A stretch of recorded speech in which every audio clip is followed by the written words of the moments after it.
Hi everyone, welcome to Adventures with Moo 42. This is where I will be sharing my garden and food adventures. I'll also be sharing with you my favorite recipes, garden tips, garden projects, and more. Thank you for watching and enjoy! Hi everyone, so if you look below this video, it's going to have all the ingredients and all the step-by-step instructions.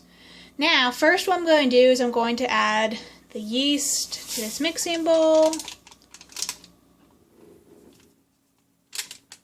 And now we're going to add some distilled spring water or distilled water, and it's going to be 1.5 cups, which is equal to 12 ounces, and it needs to be at 115 degrees Fahrenheit approximately.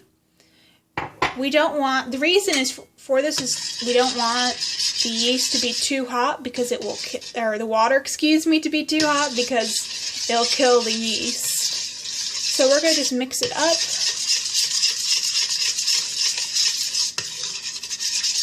Now that we've mixed it, we're going to let it sit for 10 minutes until it gets foamy.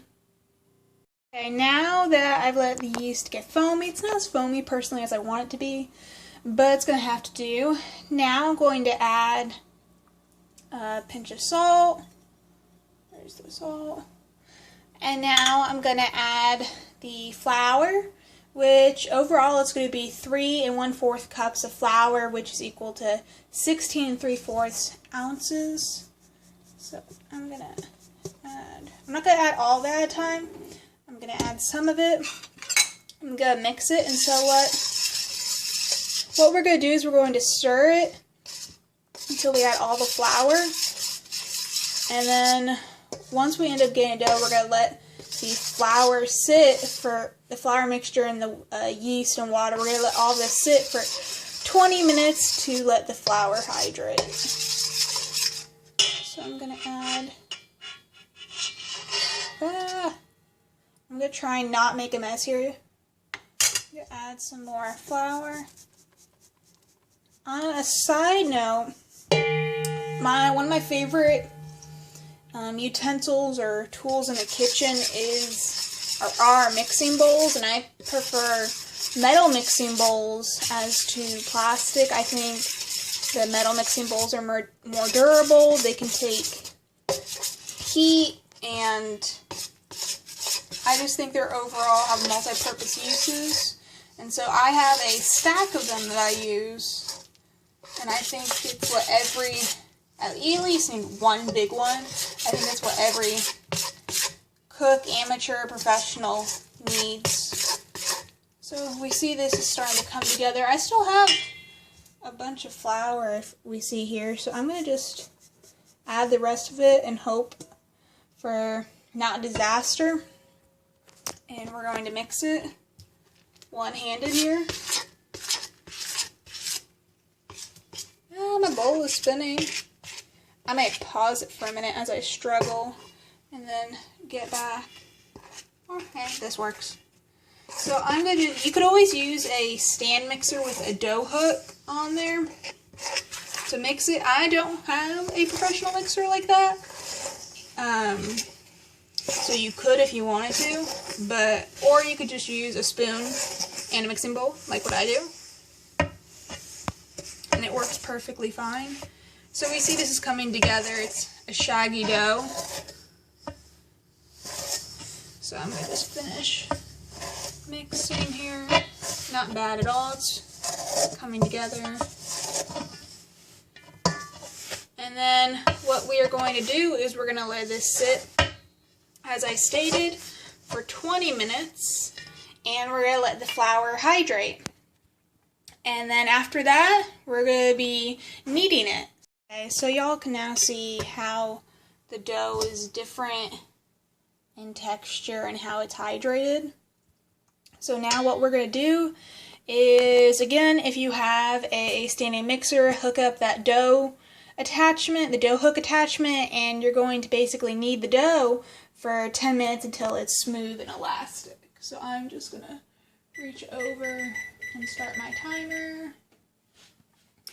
And I'm also going to get some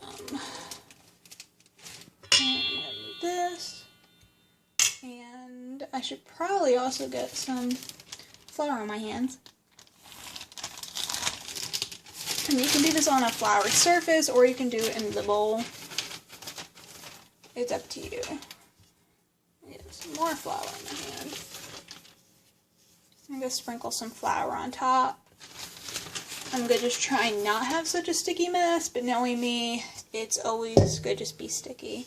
So you're going to just knead it until it gets smooth and elastic.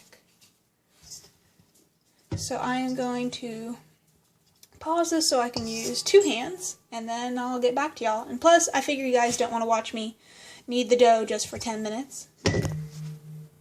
So look at the dough now. It is now smooth, it's elastic, it's great. So now what I'm going to do is I'm going to take the bowl I had where I had my flour in. Oops, sorry for making the noise. I'm going to take this empty bowl and I'm going to drizzle a little bit of olive oil. You could also use vegetable spray or other oil, and I'm going to take this oil and I'm going to spread it and grease this bowl here.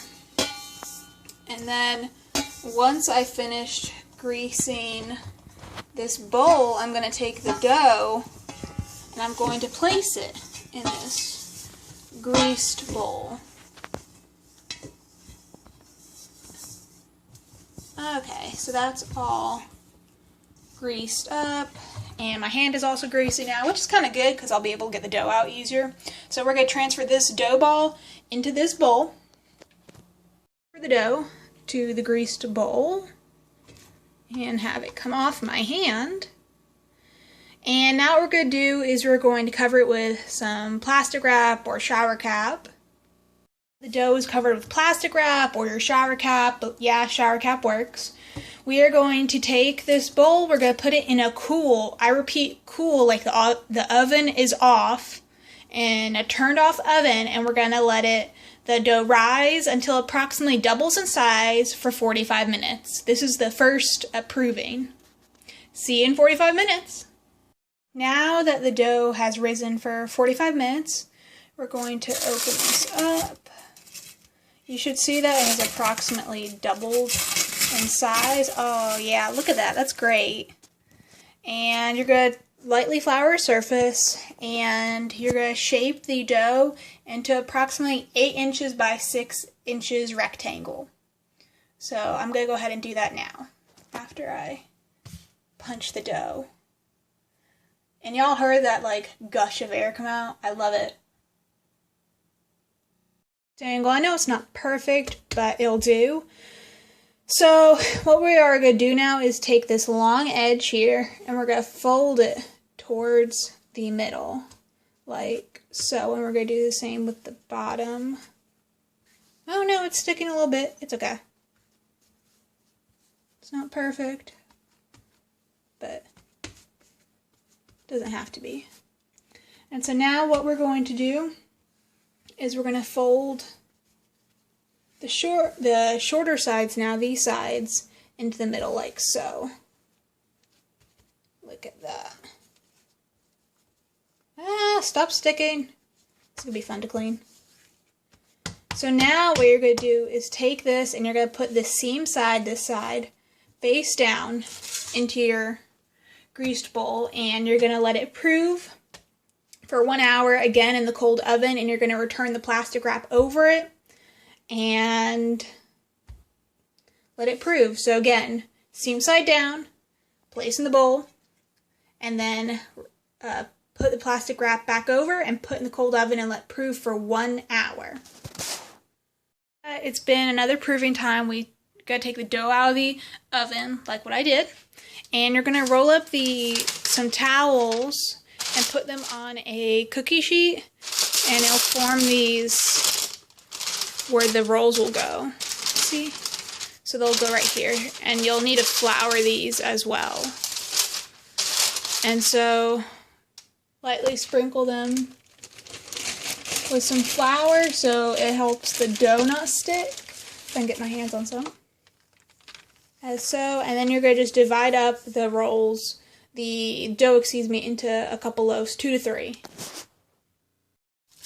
Oh wow. So as you can see, it really rose. So we're going to get this out here. Again, I love punching it.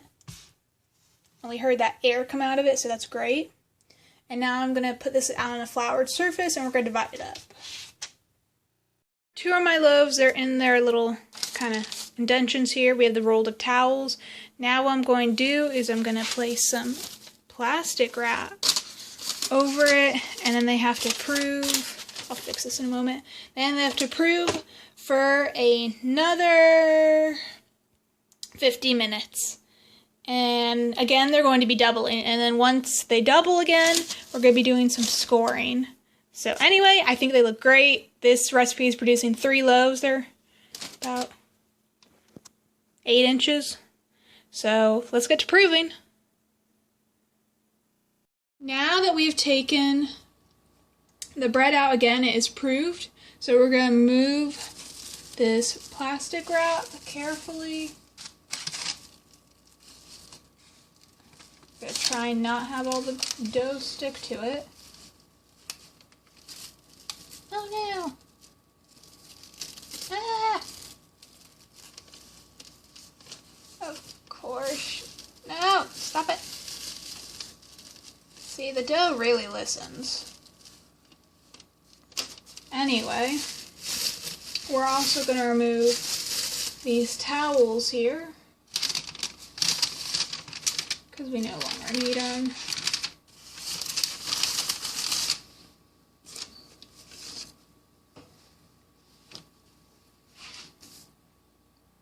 Now what we're going to do is we're going to do 4 slashes that are iconic to the French baguette. And you're going to do them at approximately a 30-degree angle. So we're going to just kind of go for it. You can use a knife to do this, or you can use scissors to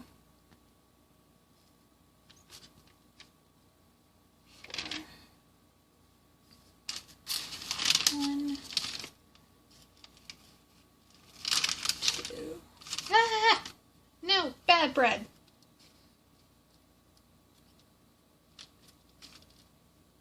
Three. Behave.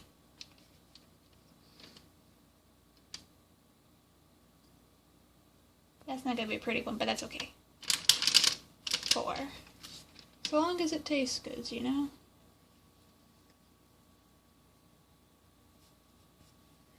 And now, once we have this done, I have another loaf to do, but I'm going to preheat my oven to 475.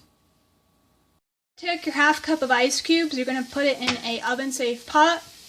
You're going to put it in the bottom dish rack, or not dish rack, excuse me, bottom oven rack, and you're going to put the baguettes above it. This helps allow the bread to rise and not get crispy so fast. And then you're going to bake the bread at 475 for 20 to 30 minutes until it's golden brown on top. And then ideally what we'll want when we cut inside the bread is a honeycomb texture. So I'm going to get on it and I'm going to be baking the bread, getting it up in the oven. So the French baguettes are done. I am super excited. I love how they turned out. Oh, haha, that's better. That's even better. Okay. So they sound hollow, which is what you want to listen to, and just look at that. I'm excited. They didn't rise as much as I wanted them to. That's probably that had to do with something with the yeast in the very beginning where I messed up. But I'm super excited, and I can't wait to eat these. And thank you for watching.